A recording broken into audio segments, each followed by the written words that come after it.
ดมก้องไปสมในฉายาก่อนเป็นวัดร้างโบราณสืบสาน2524พระมหาราชครูเกษราปัญญาปรมาติกาจารย์จากวัดดับภัยเชียงใหม่สืบสานเวลาผ่าน131 ปีนานไกลวัดพระบาทอุดมรุ่งเรืองงามตาเจ้าเนยบุญทาวงศาข้าหลวงพวงเชียงใหม่ปกครองหัวเมืองฟ้าทุ่มเทแรงกายแรงใจทุกชาติพันธุ์รวมใจรักษามัคคี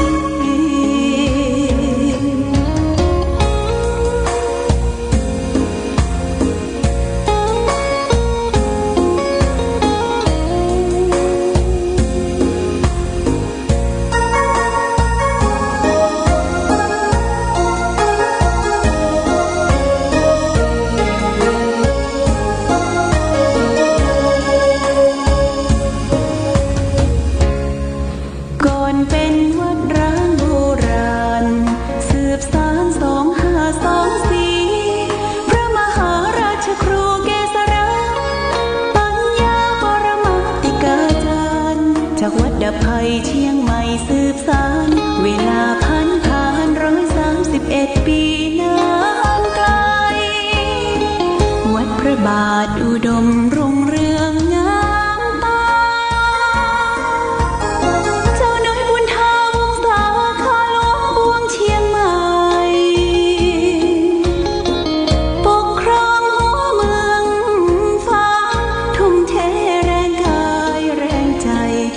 ชาติพันธุ์รวมใจรักษา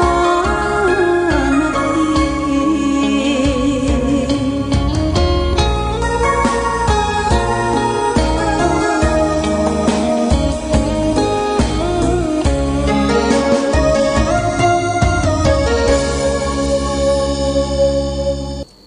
เจริญสุขศรัทธาสาธุชนญาติโยมท่านพุทธบริษัททั้งหลาย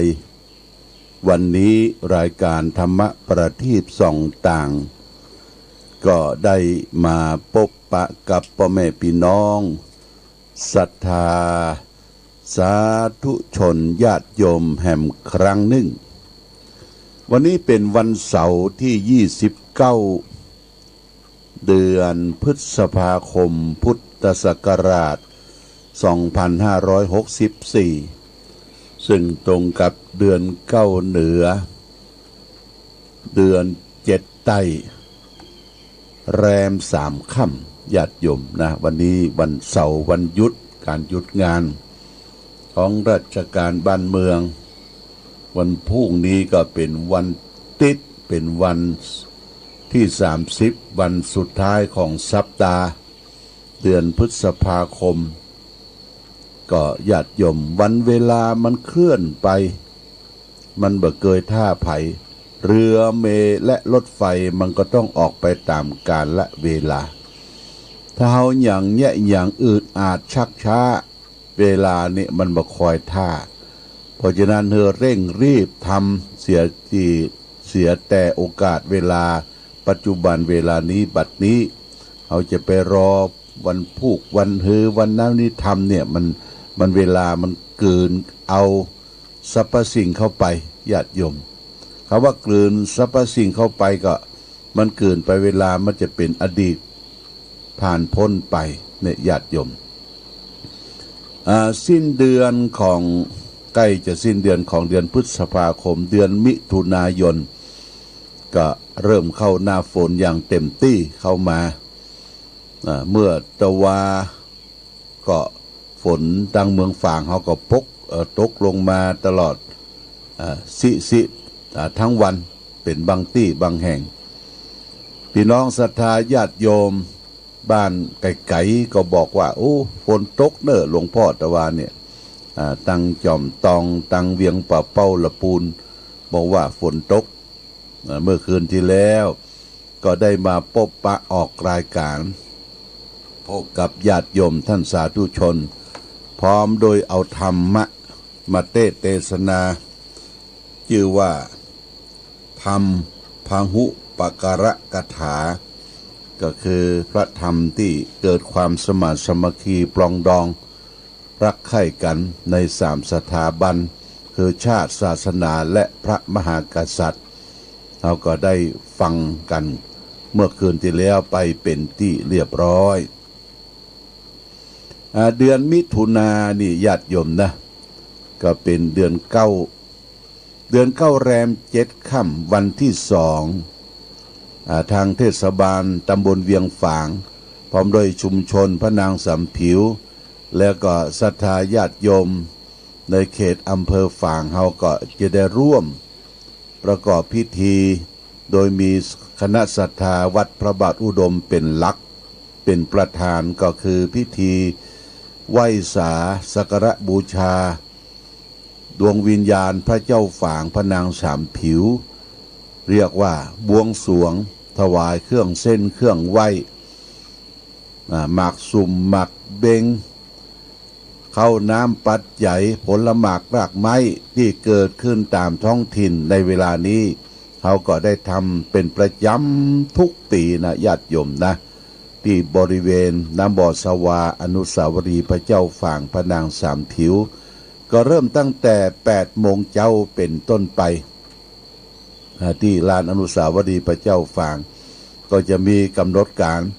คือมีพิธีสงฆ์ก่อนพิธีสงฆ์เรียกว่าทำบุญทักษิณานุปทานพระสงฆ์10 รูปโดยได้เรียนเชิญท่านนายอำเภอฝางท่านนายอำเภอฝางมาเป็นต้นเป็นประธานท่านนายกเทศมนตรีเทศบาลตำบลเวียงฝางเป็นประธานจัดงานนะเป็นประธานจัดงานพร้อมโดยสมาชิกของเทศบาลในเขตท้องถิ่นและกัศราศรัทธาญาติโยมลูกเรียงเอียงคำวัดพระบาทอุดมร่วมกันจัดงานนี้เป็นวันที่2เนี่ยญาติโยมแล้วก็จะมีฟ้อนรำถวายอวยพร1 คณะก็คือฟ้อนรำของกลุ่มแม่บ้านวัดพระบาทอุดมนาบ่อสวาฟ้อนรำถวายพระเจ้าฝางพระนางสามผิวนี่ก็คงจะเสร็จประมาณสัก10 โมงญาติโยม10 โมงตอนภาคกลางวันของวันที่2และวันที่3ซึ่งเป็นวันเดือน9เหนือแรม8 ค่ำญาติโยมเฮาก็จะได้มารวมกันณที่วัดพระบาทอุดมเพื่อประกอบพิธีงานประเพณีส่งน้ำพระธาตุพระบาทพระเจ้าระแข่งและส่งน้ำอนุสาวรีย์ครูบาเจ้าศรีวิชัยนี่เป็นงานประเพณีปีนี้ก็จัดเป็นการภายในอย่างเก่าญาติโยมเหมือนกับปีที่แล้วเขาก็มีพระสงฆ์องค์เนรในวัดในเฉพาะพระสงฆ์องค์เนรในวัดเขาก็ปาเข้าไป20 กว่ารูปและพร้อมกันนั้นก็มีครูบาอาจารย์เจ้าคณะตำบล2-3 ตำบลที่รอบใกล้วัดได้มาเจริญพระพุทธมนต์ในภาคเจ้าถวายเข้าบาตรและถวายจตุปัจจัย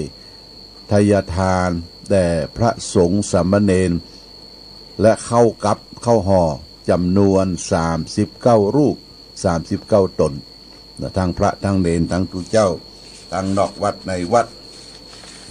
พร้อมกันนี้ก็ได้บอกบุญให้ศรัทธาญาติโยมได้ร่วมเป็นเจ้าภาพเจ้าศรัทธาสั่งทายทานนะทางทายทานถวายเป็นยอดปัจจัยแล้วก็มีเจ้าภาพรับสั่งทายทานมาแล้วมีดังต่อไปนี้คุณแม่เกษรสารชัยสมรบ้านสวนดอกอันนี้ผ่านคุณนิพาคนโตมา1,000 บาท2 สั่งนายสมบูรณ์นางพิกุลครูสุนทรัพย์ด้านครูยงไทย2 สั่ง1,000 บาทแล้วก็พ่อสิงคำสุทธศีนาบ้านเต่าดิน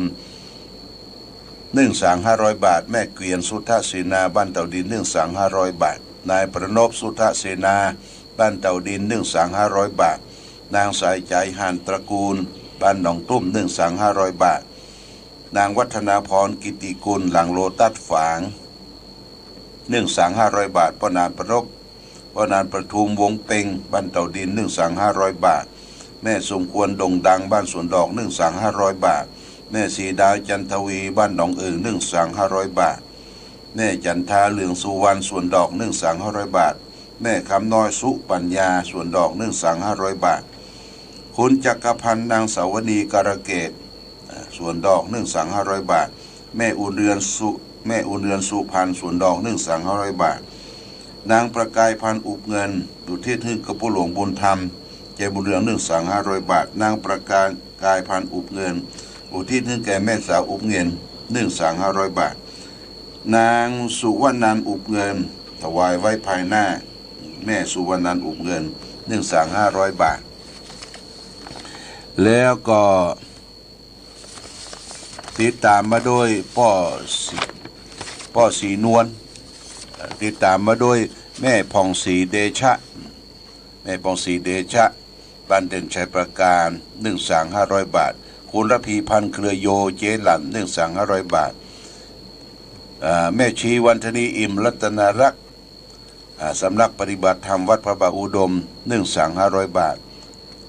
แล้วก็พ่อเม็ดแม่มาสมร่างบ้านเสาหิน1 สัง500 บาทคณะลูกหลานพ่อเม็ดแม่มาพ่อมาแม่เม็ดสมร่างบ้านเสาหิน1 สัง500 บาทแล้วก็พ่อสีนวลแม่สมศรีปันไฝบ้านหนองเอิง1 สัง500 บาทนายชนพัฒนางยุพินชัยวุฒิ1 สัง500 บาทแม่เพ็ญพรชัยเกต1 สังสวนดอก500 บาทนางทัศนีชัยเกตบ้านสวนดอก1 สัง500 บาทแม่อำนวยทองชัยสวนดอก1 สัง500 บาทคุณครูทิลินดาวรัตนชัยบูรณ์1 สัง500 บาทแม่บัวพัดกุรันบ้านแม่ศูนย์ต้นซ่าน1 สัง500 บาท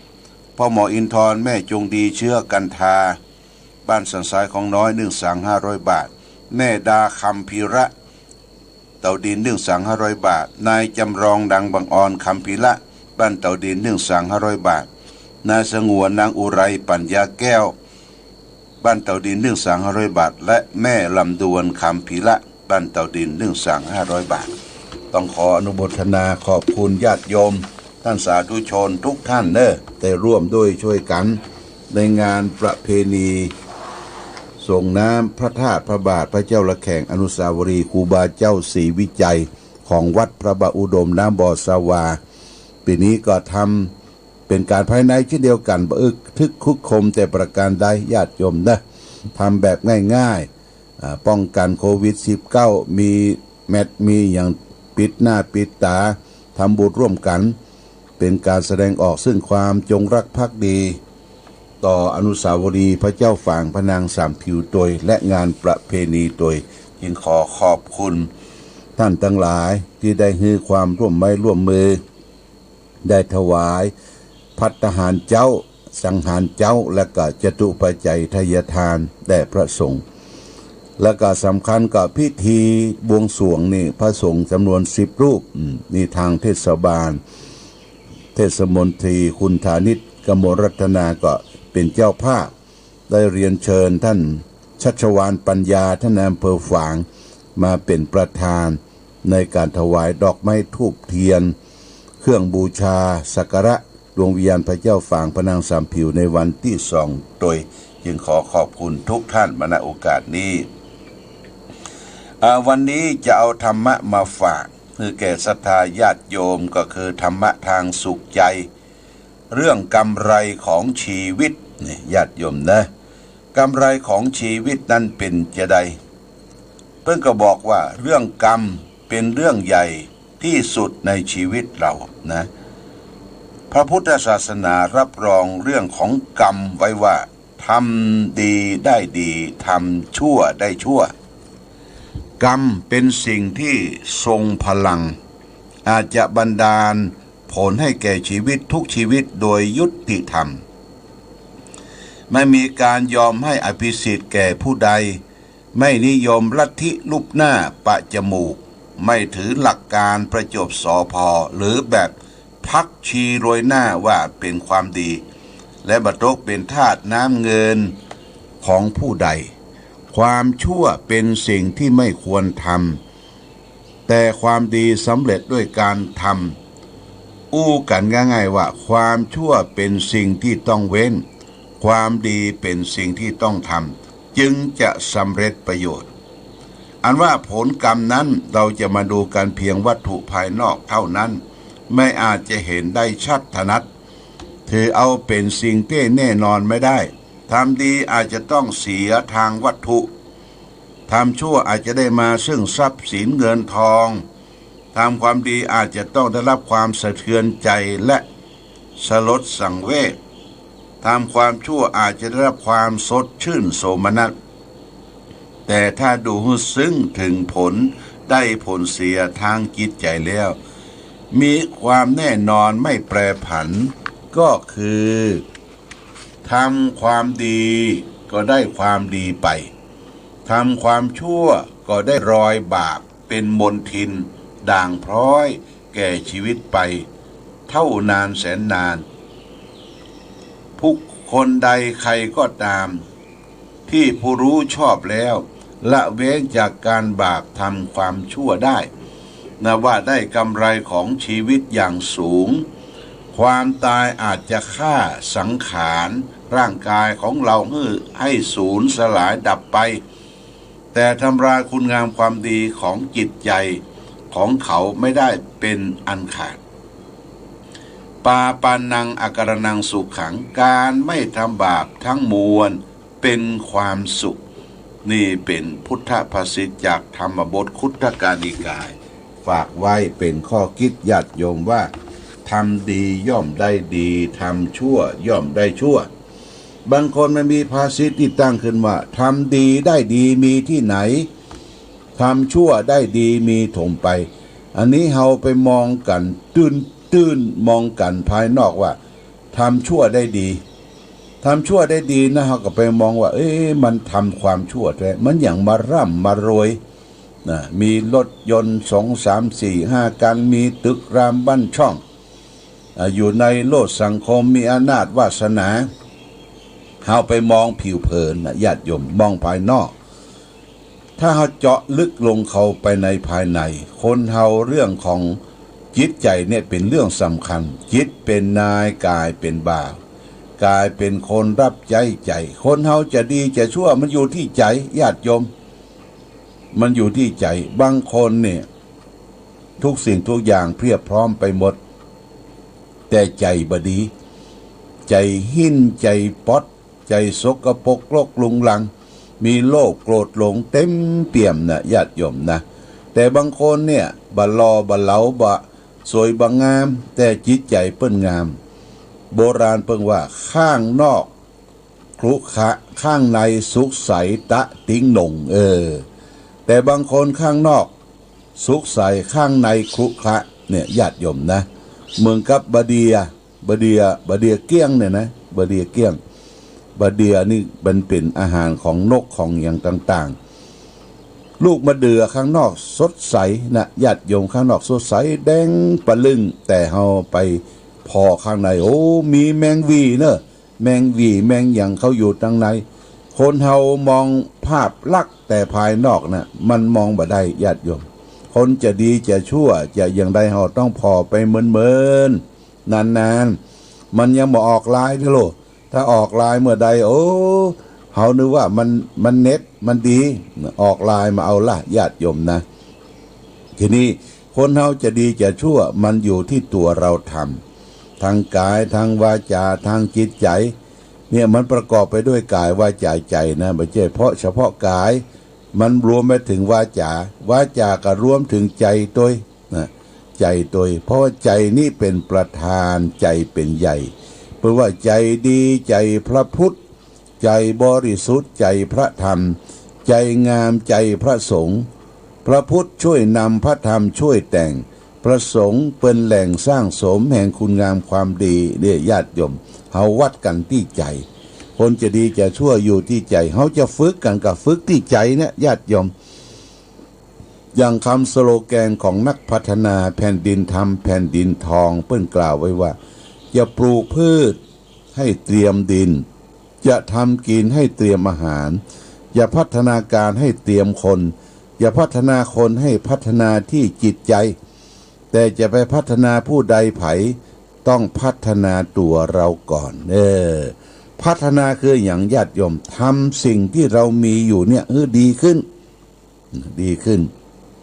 อย่างตัวเฮาเนี่ยพัฒนาแล้ว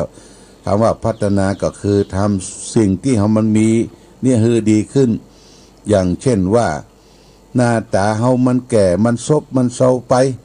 เฮาจะพัฒนาอย่างใดให้มันกี้มันบานต้องกินยานั่นกินยานี่บำรุงร่างกายแล้วก็ผมเผาบนหัวมันยุ่งตะยะมันแบบมีมันก็พัฒนาอย่างใดให้มันตันสังคมเขี้ยวฟันมันรุดมันหล่อนไปอย่างใดให้มันมีเขี้ยวมีฟันก็ต้องพัฒนาเอาตัวที่มันหล่อนมาออกไปเนี่ยทำเป็นฟันใหม่เขี้ยวใหม่ใส่มาไปยิ้มไปอู้จ่าอวดเปิ้นเนี่ยเรียกว่าพัฒนาญาติโยมนะพัฒนาคือทำสิ่งที่มีอยู่นี่ให้ดีขึ้นด้านวัตถุด้านที่อยู่ที่อาศัยญาติโยมตัวสมัยพัฒนาอย่างวัดวาอารามเฮาอย่างบ้านจองหองเฮือนที่อยู่ที่อาศัยเฮาเพิ่งก็ต้องพัฒนาถนนหนทางการสัญจรไปมาวัดวาอารามจะให้มันเก่าคะละอยู่อย่างเก่าอย่างเดิมเนี่ยญาติโยมอันใดก็อุกก็รกเนี่ยก็ต้องพัฒนาไม่ใช่ว่าทำที่มันเป่งอยู่แล้วมันเป่งแหมที่มันอุกมันอุกในรกในพงในอย่างเราต้องไปพอตัวให้ญาติโยมบางคนมันกวาดแซดกวาดที่หน้าที่เก่าที่หน้าศาลาแล้วบ่ได้ไปกวาดที่มันอยู่ต่ำจอกต่ำอย่างบ่ได้พัฒนาส่วนนั้นก็แสดงว่าเฮาก็บ่ได้พัฒนาบ้านเฮาก็เหมือนกันญาติโยมนะต้องพัฒนาทุกชอกทุกมุมให้มันมีความสะอาดสะอ้านเจริญหูเจริญตาเจริญใจในที่อยู่ที่อาศัยของเฮาบ้านเฮาก็มีความสุขอยากจะกลับบ้านเมื่อบ้านเฮามันสุขมันพอมันโล่งมันโปร่งไปที่ไหนก็อยากจะกลับบ้านคือวิมานของเราถ้าบ้านเฮาสกปรกลุกลงลังวัดวาอารามของเฮาสกปรกลุกลงลังไปไหนบ่นำพามันเอาตั้งหน้าเป็นไปญาติโยมผัวเมียอยู่ด้วยกันมันก็ต้องพัฒนาญาติโยมไม่ใช่ว่าแต่งงานแต่งอยู่ด้วยกันมีลูกมีเต้าปล่อยเนื้อปล่อยตัวบ่พัฒนามันก็ก้ายแหน่งนายกันไปเด็กญาติโยมนะต้องพัฒนาทั้งกายทั้งใจและพัฒนาที่อยู่อาศัยเฮาให้เจริญรุ่งเรืองยิ่งขึ้นไปก็คือความเจริญรุ่งเรืองของชีวิตนี่ฝากเป็นหลักคิดแก่ญาติโยมกำไรชีวิตของคนเฮานั้นคือทำความดีเกิดมาทั้งทีทำดีให้ได้จะตายทั้งทีให้ได้ฝากดีเอาไว้ทำดีไว้ให้ลูกทำถูกไว้ให้หลานทำความชื่นบานไว้กับประเทศชาติบ้านเมืองกับศาสนาของเฮา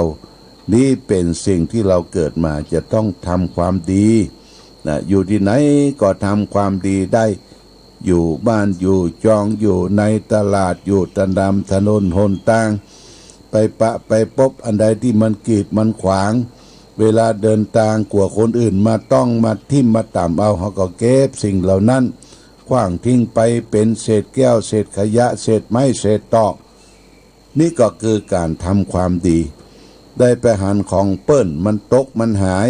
เป็นสตุ้งสตางเก็บไปประกาศให้เจ้าของมารับรู้นี่ก็เป็นการสร้างคุณงามความดีญาติโยมสำคัญให้มีสัจจะนี่สำคัญสัจจะคือความจริงใจสัตย์ซื่อต่อตัวเองและคนอื่นนี่ฝากไว้กำไรชีวิตของเราควรทำเหมือนกันทุกผู้ทุกคนเอาละญาติโยมท่านสาธุชนทั้งหลายวันนี้ได้มาพบกันพอสมควรแก่กาลเวลาพอจะให้เวลาเหลือสัก 2-3 นาทีตั้งจังใหม่ตั้งคลื่นสีขาวที่อื่นเพื่อก็จะปิดก่อนปิดก่อนสถานีฟังเสียงตุลุงบัดตันจบกันเพิ่นปิดเสียก่อนก็ฟังเพลงทางสถานีสักเพลงแล้วก็ถึงธงชาติแล้วก็ทางอำเภอฝางเพื่อก็จะเข้ารายการอื่นต่อไป สุดท้ายขอบคุณญาติโยมท่านสาธุชนทุกท่านเด้อที่ได้ให้ได้หอมร่วมกันทำบุญสุนทานงานประเพณีไหว้สาพระเจ้าฝางพระนางสามผิวและงานประเพณีส่งน้ำพระธาตุพระบาทพระเจ้าละแข่งครูบาเจ้าศรีวิจัยที่วัดพระบาทอุดมทุกท่านขอให้มีความสุขความเจริญความรุ่งเรืองความวัฒนาถาวรสมดังปรสี่ประการคือมีอายุวันนะสุขภาระมีปฏิภาณธนสารสมบัติธรรมสารสมบัติทุกทิวาราตีการเหมือนกันทุกรูปทุกท่านทุกคนด้วยเถิด